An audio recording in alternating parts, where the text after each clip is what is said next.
عاملين ايه يا حلوين؟ وحشتوني خالص خالص. تنويه بس صغير، الفيديو اللي فات اللي نزلته اللي هي السيدة 51 عام وانتحرت، اكتر الكومنتات اللي جات لي: انت ليه بتقولي عليها عجوزة؟ على فكرة السن ده مش عجوزة، عندكم حق فعلا جدا جدا.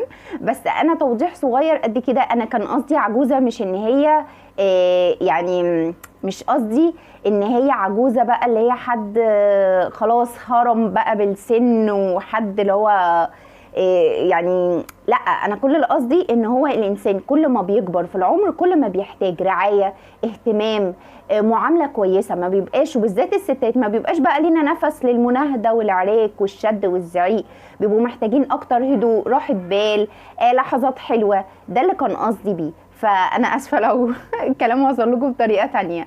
تاني حاجه بقى، انا فعلا شفت كومنت الواحد فعلا كان بيضحك جدا، وكان بيقول ان جاي له شخص، هحط لكم كومنت هنا على الشاشه، وهو عنده 81 سنه، راح لدكتور وكان بيشتكي له ان هو بيعمل الضغط، وان هو كان الاول بيعمل الضغط ما بينهكش ولا حاجه، ودلوقتي بيشتكي له ان هو لما بيوصل عند الضغط ال20 بينهك. فطبعا الدكتور يعني قال له لا فعلا، يعني احنا وعنده 81 سنه، انا اصلا ما بعرفش اعمل ضغط مره واحده حتى. فلا، انتوا عندكم حق فعلا، 51 ده شباب جدا جدا يعني. ربنا يديم في اعماركم كلها كده يا رب الخير والسعاده. المهم، حادثه النهارده بجد بشعه جدا. نتمنى ان احنا نتعلم منها زي باقي الحوادث اللي احنا بنعرضها هنا في القناه. الحادثه دي حصلت لزوجه عندها طفلتين، بنت واحده 4 شهور والتانيه 2 أو 3 سنين. تمام، الحادثه دي لسه بقالها بالظبط يومين.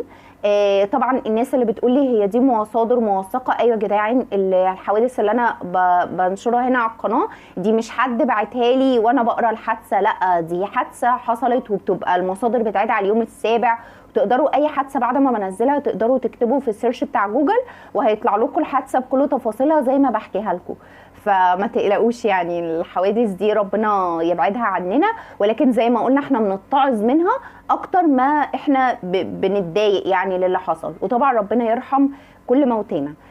زي ما بقول لكم، الست دي متجوزه راجل شغال في الخليج في السعوديه.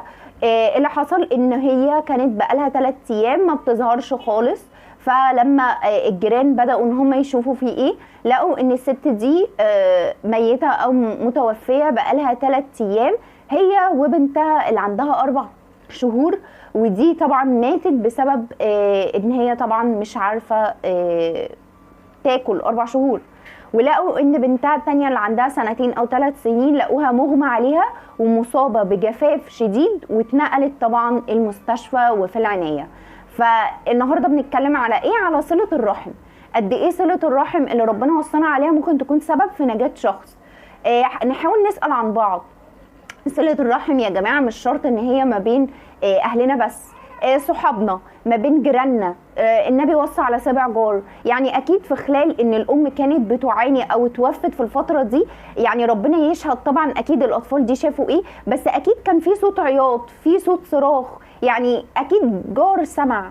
حاولوا على قد ما تقدروا نرجع تاني زي الاول، نسأل عن بعض، نهتم ببعض، حتى لو اهتمام بسيط، حتى لو مكالمة. يعني لو جارتي سمعت عندها صوت غريب غير العادي، اطفالها بيعيطوا بفترة طويلة غير العادي، مكالمة، اتصل، ما ردتش يبقى في حاجة. احاول ان انا اعمل اي حاجة، بجد حاجة بسيطة ممكن تفرق كتير قوي. وطبعا ربنا يرحمها ويرحم طفلتها ويجعله من اهل الجنة، ويشفي الطفلة التانية ويكون ربنا معاها كده يا رب. فتفاصيل طبعا الحادثة حطها لكم على الشاشة، حط لكم صورة البنت، ولو عايزين اي مصادر بعد كده، انا بجيب الحوادث دي من مصادر ايه، اكتبوا لي في الكومنتات واحط لكم اللينكات بتاعه المصادر، سواء كنت بجيبها من اليوم السابع او من الفيس او من جوجل او من جرايد.